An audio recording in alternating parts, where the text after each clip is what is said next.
Je m'appelle Vincent Rioux, j'ai 34 ans, là, pour faire bref. Et pour passer directement donc à l'étape de la spiruline, ça fait 6 ans maintenant que je récolte cette petite algue sur Aubagne. Donc depuis 6 ans, voilà, donc je cultive la spiruline en été et donc j'en fais la promotion en hiver et à l'automne, au moment creux de la saison de récolte.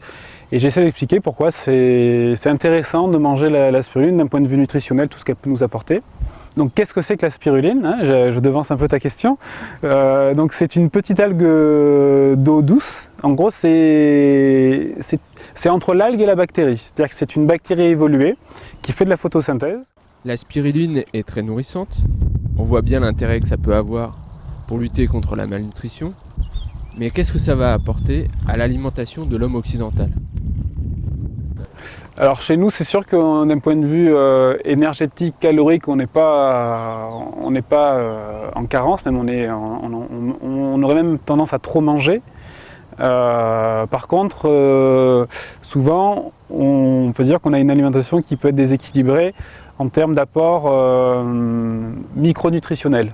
Dans le sens où tout ce qui est de l'ordre de la vitamine, de l'ordre des minéraux, des enzymes, des pigments, on peut avoir une alimentation qui peut être carencée. Voilà, donc la spiruline, ça vient répondre aux petits déficits qu'on peut avoir au niveau nutritionnel. Donc on n'est pas vraiment dans des carences, mais on va plus parler de subcarences, donc des carences infimes, mais qui peuvent avoir un effet après, malgré tout, sur notre métabolisme, tant au niveau de l'activité intellectuelle que de l'activité physique. Et donc à qui ça va être destiné ? Les femmes enceintes ou les femmes en général, hein, avant la ménopause, parce qu'ils sont souvent carencés en fer. Moi, au niveau de mes clients, j'ai beaucoup de sportifs aussi, toujours par rapport, parce que la spiruline c'est assez riche en fer et ça contient aussi un pigment qui s'appelle la phycocyanine qui aurait aussi tendance à stimuler la synthèse des globules rouges. Donc sachant que le fer qu'on a dans notre organisme, à peu près à 80%, on va le retrouver dans les globules rouges. Donc on peut être anémié, donc on peut ne pas avoir suffisamment de globules rouges, soit parce que la synthèse des globules rouges n'est pas suffisante, soit parce qu'effectivement on est carencé en fer. Donc ça peut venir. Là, la spiruline joue sur les deux tableaux, donc ça c'est intéressant.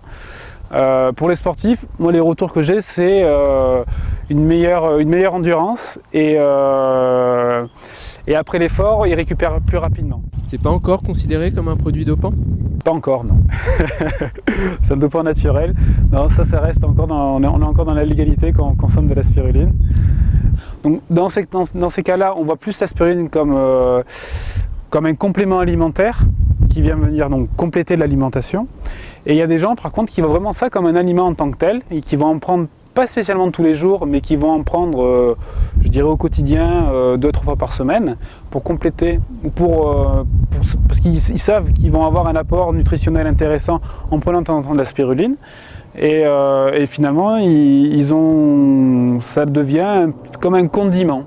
Tu parles de compléments alimentaires, d'aliments à part entière. Comment ça se consomme ? Tu as des recettes ?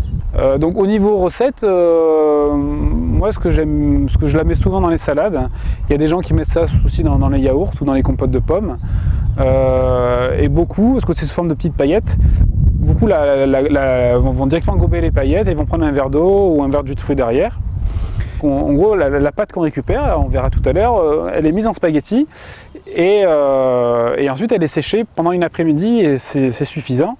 Et donc, comme elle est séchée à basse température, ce qu'on conseille aux gens, c'est de ne pas la chauffer ensuite quand ils vont la consommer, de manière à garder au maximum intact les vitamines, les pigments, les enzymes qui sont dans la spiruline. Autant dire que ça rentrera difficilement dans le patrimoine gastronomique français. Ouais, pas encore, ouais. Non, ça c'est pas, non, on est loin. Il y a des accros comme partout, mais c'est pas, ça remplacera pas, je sais pas, le steak frites ou un bon couscous, mais ouais, c'est pas encore. Ça peut être un ingrédient qui va rentrer. C'est pas une fin en soi.